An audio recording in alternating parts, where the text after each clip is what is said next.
नमस्कार दोस्तों, the education power channel पर आप लोगों का स्वागत है। दोस्तों, आज के वीडियो में हम लोग चर्चा करेंगे बीपीएससी और विशेष शिक्षकों का पे लेवल के बारे में कि उनका लेवल क्या होना चाहिए। जैसा कि आप सभी जानते हैं दोस्तों, बिहार विधानसभा में कुछ दिन पहले एक प्रश्न उठा था कि जो विशेष शिक्षक हैं और जो बीपीएससी शिक्षक हैं ये राज्यकर्मी हैं तो इनको 7वें वेतन आयोग का लाभ क्यों नहीं दिया जा रहा है। जो विशिष्ट शिक्षक हैं, विद्यालय अध्यापक हैं दोस्तों, जो उनका अनुमान्य बेसिक पे है वो किसी भी पे बैंड पे नहीं आता है। राज्यकर्मियों का दोस्तों एक ग्रेड पे होता है, एक लेवल होता है। इसी के विषय में जो है विधानसभा में सवाल उठाया गया था। और जैसा कि आप सभी जानते हैं दोस्तों, 1 to 5 का जो फिलहाल बेसिक पे है वो 25,000 रुपया है, और जो 6 to 8 का है वो 28,000 रुपया है, और 9-10 का वो 31,000 रुपया है, और 11-12 का 32,000 रुपया है। तो संभवतः जब विद्यालय अध्यापक या विशिष्ट शिक्षकों को अभी 7वां वेतन आयोग का लाभ नहीं दिया जा रहा है, तो सरकार दोस्तों उनको 7वां वेतन आयोग का लाभ देने के लिए एक पे बैंड में लेकर के आएगा, एक लेवल में लेकर के आएगा, या एक ग्रेड पे उनका निर्धारित किया जाएगा। अन्यथा की स्थिति में 8वां वेतन आयोग जब लागू होगा दोस्तों, उससे जो है विशिष्ट शिक्षक और विद्यालय अध्यापक को हो सकता है वंचित रहना पड़े, क्योंकि 8वां वेतन आयोग जो आएगा दोस्तों, राज्यकर्मियों को उसका लाभ मिलेगा। इसी के बारे में आज के वीडियो में हम लोग चर्चा करेंगे कि जो विशिष्ट शिक्षक हैं और विद्यालय अध्यापक हैं उनका पे लेवल क्या होना चाहिए, उनका ग्रेड पे क्या होगा। वीडियो शुरू करने से पहले एक रिक्वेस्ट है दोस्तों, जो लोग मेरे चैनल पे नए हैं, चैनल को सब्सक्राइब नहीं किए हैं, कृपया चैनल को सब्सक्राइब कर दें और बेल आइकन को दबा दें। तो चलिए शुरू करते हैं आज का वीडियो। ये 7th पे का पे मैट्रिक्स टेबल है दोस्तों। जो स्थानीय निकाय के शिक्षक यानी नियोजित शिक्षक हैं उनका ग्रेड पे 2,000 रुपया है।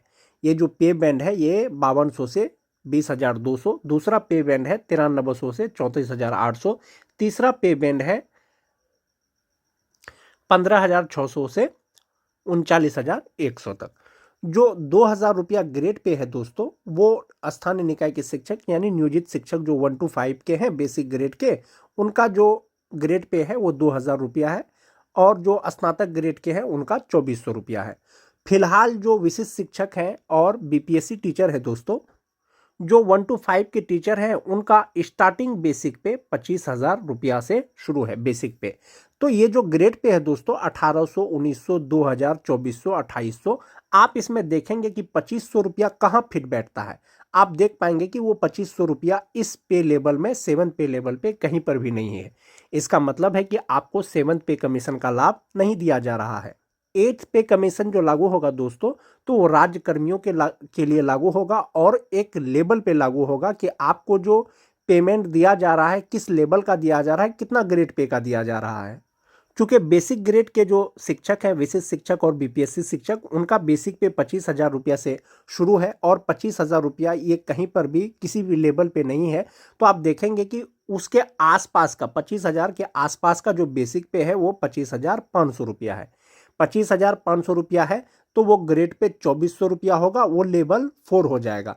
यानी सरकार के द्वारा यदि घोषणा किया जाएगा कि बिहार सरकार के द्वारा कि आपको 8th कमीशन पे का लाभ दिया जाना है, तो वो आपको किसी ना किसी लेवल पे लेके आएगा। और जो बेसिक ग्रेड के शिक्षक हैं दोस्तों, वो लेवल 4 में आएंगे। जब लेवल 4 में आएंगे तो उनका बेसिक पे, स्टार्टिंग बेसिक पे 25,500 रुपया हो जाएगा।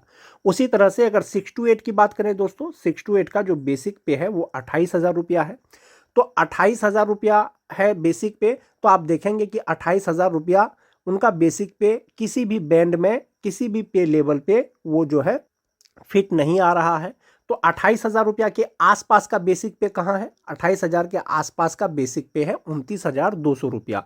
यानी 8th पे कमीशन का यदि आपको लाभ दिया जाएगा तो सबसे पहले 7th पे कमीशन के अनुसार पे मैट्रिक्स टेबल पर आपको लाया जाएगा, और 7th पे मैट्रिक्स टेबल पे जब लाया जाएगा दोस्तों, आपका बेसिक पे 29,200 हो जाएगा, और ये लेवल 5 में होगा। जो स्नातक ग्रेड के विशिष्ट शिक्षक हैं या बीपीएससी शिक्षक हैं, 7th पे कमीशन के अनुसार वो 5वां लेवल पे आएंगे, और उनका जो ग्रेड पे है वो 2,800 रुपया होगा, और बेसिक पे उनका 29,200 रुपया से स्टार्टिंग हो जाएगा। मेन दिक्कत है दोस्तों 9-10 और 11-12 का। जो 9-10 का बेसिक पे है वो 31,000 रुपया है। जो 11-12 के शिक्षक हैं उनका बेसिक पे 32,000 रुपया है, चाहे वो विशेष शिक्षक हो चाहे वो बीपीएससी शिक्षक हो। इसमें इसमें एक मोस्ट इंपॉर्टेंट चीज है दोस्तों कि 31,000 रुपया बेसिक पे ये कौन सा लेवल पे आता है। तो 31,000 बेसिक पे ना 1800 में, ना 1900 में, ना 2000, ना 2400, ना 2800, ना 4200, ना 4600, ना 4800 पे आता है। तो आप देख पाएंगे कि 31,000 जो बेसिक पे है वो आपको लेवल 6 के आसपास में दिखेगा, वो भी 35,400 रुपया दिखेगा। तो सरकार के द्वारा यदि आने वाले समय में आपको 7th पे कमीशन के अनुसार, पे मैट्रिक्स टेबल के अनुसार अगर आपको लाभ दिया जाएगा, जो 9-10 के जो विशेष शिक्षक हैं या बीपीएससी शिक्षक हैं दोस्तों, वो लेवल 6 के अनुसार आ जाएंगे और उनका बेसिक पे 35,400 रुपया हो जाएगा। और ये जो बेसिक पे है दोस्तों, ये 7th पे कमीशन के अनुसार ही है। 8th पे कमीशन के अनुसार आपका बेसिक पे और भी बढ़ जाएगा। जो 11-12 के शिक्षक हैं दोस्तों, उनका बेसिक पे 32,000 रुपया है, विशेष शिक्षक और बीपीएससी शिक्षकों का। और 32,000 बेसिक पे किसी भी लेवल पे फिट नहीं आ रहा है दोस्तों। तो इसमें एक चीज कंफ्यूजन का यही है, जो 31,000 बेसिक पे है और जो 32,000 बेसिक पे है वो 35,400 में ही फिट आ रहा है। तो ऐसा मान के चला जा सकता है कि आने वाले समय में यदि 7th पे कमीशन के अनुसार बेसिक पे यदि विशेष शिक्षक और बीपीएससी शिक्षक का लाया जाएगा, 9-10 और 11-12 के शिक्षकों का, तो वो लेवल 6 के अनुसार आएंगे और उनका बेसिक पे 35,400 रुपया होगा 7th पे कमीशन के अनुसार, और उनका ग्रेड पे 4200 रुपया होगा। तो इस प्रकार से आप देख सकते हैं दोस्तों, 7th पे कमीशन के अनुसार यदि आपको पे लेवल पे लाया जाएगा विशेष शिक्षकों को, तो 1 to 5 का के जो विशेष शिक्षक या बीपीएससी शिक्षक है उनका ग्रेड पे 2400 रुपया हो जाएगा, बेसिक पे 25,500 रुपया हो जाएगा। जो स्नातक ग्रेड के शिक्षक हैं दोस्तों, उनका ग्रेड पे 2800 रुपया हो जाएगा और बेसिक पे 29,200 रुपया हो जाएगा स्टार्टिंग बेसिक पे। जो 9-10 के विशेष शिक्षक हैं या विद्यालय अध्यापक हैं, उनका बेसिक पे 35,400 रुपया हो जाएगा और उनका ग्रेड पे 4200 रुपया हो जाएगा 9-10 और 11-12 के बीपीएससी शिक्षक या विशेष शिक्षकों का। तो ये तो हो गया दोस्तों 7th पे मैट्रिक्स टेबल के अनुसार आपका बेसिक पे। जब 8वां वेतन आयोग आएगा, 8th पे कमीशन आएगा, तो जो फिटमेंट फैक्टर है उसके अनुसार आपका कितना बेसिक पे हो जाएगा। फिलहाल तो आपको जो ये बेसिक पे है इस पर 53% डीए दिया जा रहा है। एरिया के अनुसार आपको एचआरए दिया जा रहा है 5%। मेडिकल आपको 1,000 रुपया दिया जा रहा है। जब 8th पे कमीशन आएगा दोस्तों, आपका डीए 2 से 4% हो जाएगा, लेकिन बेसिक पे आपका बढ़ जाएगा। कितना बढ़ जाएगा? इसमें फिटमेंट फैक्टर दोस्तों 1.92 लिया गया है, यानी 8th पे कमीशन जब लागू होगा और सरकार के द्वारा आपको फिटमेंट फैक्टर सिर्फ 1.92 अगर दिया जाएगा, और जो स्टार्टिंग बेसिक पे 7th पे कमीशन के अनुसार होगा दोस्तों, जो बेसिक ग्रेड के विशेष शिक्षक या विद्यालय अध्यापक हैं, वो 25,500 रुपया होगा। 25,500 का 1.92 टाइम्स हो जाएगा स्टार्टिंग बेसिक पे, यानी 49,000 रुपया हो जाएगा। 8वां वेतन आयोग आने के बाद जिनका बेसिक पे 25,000 रुपया है, उनका बेसिक पे 49,000 रुपया हो जाएगा। जो बेसिक ग्रेड के शिक्षक हैं, वहीं पर जो स्नातक ग्रेड के शिक्षक हैं, उनका 7th पे में बेसिक पे 29,200 रुपया था और 1.92 के साथ में उनका बेसिक पे 56,100 रुपया हो जाएगा। और जो 9-10 या 11-12 के विद्यालय अध्यापक या विशेष शिक्षक हैं दोस्तों, 35,400 उनका बेसिक पे है और उनका जो फिटमेंट फैक्टर होगा वो 1.97 होगा और 1.97 के अनुसार उनका बेसिक पे 69,700 रुपया हो जाएगा और इसी के आधार पर उनको वेतन का भुगतान किया जाएगा। ये जो बताया जा रहा है दोस्तों, ये मिनिमम बेसिक पे यानी 25,000 बेसिक पे बेसिक ग्रेड के शिक्षकों का, और स्नातक ग्रेड के शिक्षकों का 28,000 बेसिक पे, और जो 9-10 के शिक्षक हैं दोस्तों उनका 31,000, जो 11-12 के हैं उनका 32,000 बेसिक पे पर बताया जा रहा है।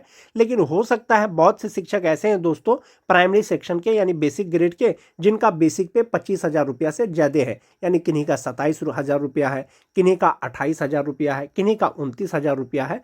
तो बेसिक पे के आधार पर दोस्तों फिटमेंट फैक्टर के अनुसार आपका बेसिक पे बदल जाएगा, यानी आपका वेतन कहीं ना कहीं बढ़ जाएगा। लेकिन जो आपको ग्रेड पे मिलेगा दोस्तों, जो बेसिक ग्रेड के शिक्षक हैं उनका ग्रेड पे 2,400 रुपया, जो स्नातक ग्रेड के हैं उनको 2,800 रुपया और 9-10 11-12 वालों को 4,200 रुपया ग्रेड पे मिलने की संभावना है आने वाले समय में, यदि सरकार के द्वारा आपको 8 पे कमीशन का लाभ दिया जाएगा। विशिष्ट शिक्षक या विद्यालय अध्यापकों को जो वेतन दिया जा रहा है तो दोस्तों बेसिक पे इसी अनुलग्न के अनुसार दिया जा रहा है। एग्जाम्पल के लिए आप मान जाइए कि लेवल 9 के अनुसार जो 2003 से लेकर के 2005 तक के जो स्थानीय निकाय के शिक्षक विशिष्ट शिक्षक बने हैं, जनवरी 2025 में उनका बेसिक पे 31,670 रुपया है। जब उनका अभी 7 पे के अनुसार 31,670 रुपया उनका बेसिक पे है, तो ये लेवल 9 है। तो 8वां वेतन जब आयोग लागू होगा दोस्तों, तो आप देखेंगे 9 में जो उनका बेसिक पे है वो 60,800 रुपया है। तो इस प्रकार से जो विशिष्ट शिक्षकों का बेसिक पे है 8वां वेतन आयोग लागू होने के बाद वो बढ़ जाएगा। और फिटमेंट फैक्टर दोस्तों 1.92 रहने की संभावना है। सरकार के द्वारा आपको यदि 8वां वेतन आयोग का लाभ देना होगा तो वो आपको किसी न किसी पे बैंड में लेकर के आएगा। ग्रेड पे का निर्धारण किया जाएगा, क्योंकि राज्य कर्मियों को दोस्तों ग्रेड पे दिया जाता है या कोई पे लेवल दिया जाता है। 8वां वेतन आयोग आने के बाद इसी के आधार पर आपको आपका जो है। अध्यक्ष महोदय, वस्तुस्थिति यह है कि पंचायती राज संस्थाओं एवं नगर निकाय संस्थाओं द्वारा नियुक्त शिक्षकों को समान कार्य के बदले समान वेतन देने से संबंधित माननीय सर्वोच्च न्यायालय में दायर SLPC संख्या 20/2018 बिहार सरकार एवं अन्य बनाम बिहार माध्यमिक शिक्षक संघर्ष समिति एवं अन्य के साथ दिनांक 10/5/2019 को पारित आदेश, जिसमें माननीय उच्च न्यायालय के द्वारा समान कार्य के बदले समान वेतन देने हेतु पारित आदेश को निरस्त कर दिया गया है। राज्य सरकार पंचायती राज संस्थाओं एवं नगर निकाय संस्थाओं द्वारा नियुक्त शिक्षकों को बेहतर वेतन एवं सेवा शर्त हेतुकृत संकल्पित रही है।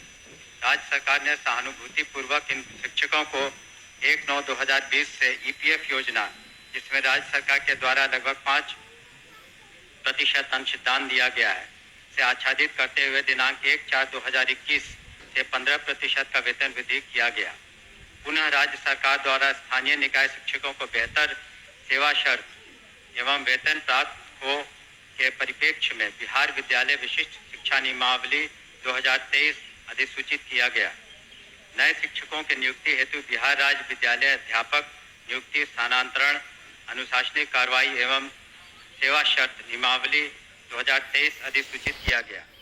सरकार द्वारा इन दोनों नियमावली से नया पद सृजित किया गया। यह पद 7वें वेतन आयोग लागू होने के बाद सृजित किए गए हैं, इसलिए यह पद 7वें वेतन आयोग द्वारा निर्धारित पदों में सम्मिलित नहीं है। सरकार द्वारा सरकार के अन्य बहुत सारे पद सृजित किए जाते हैं जो 7वें वेतन आयोग में सम्मिलित नहीं होते हैं।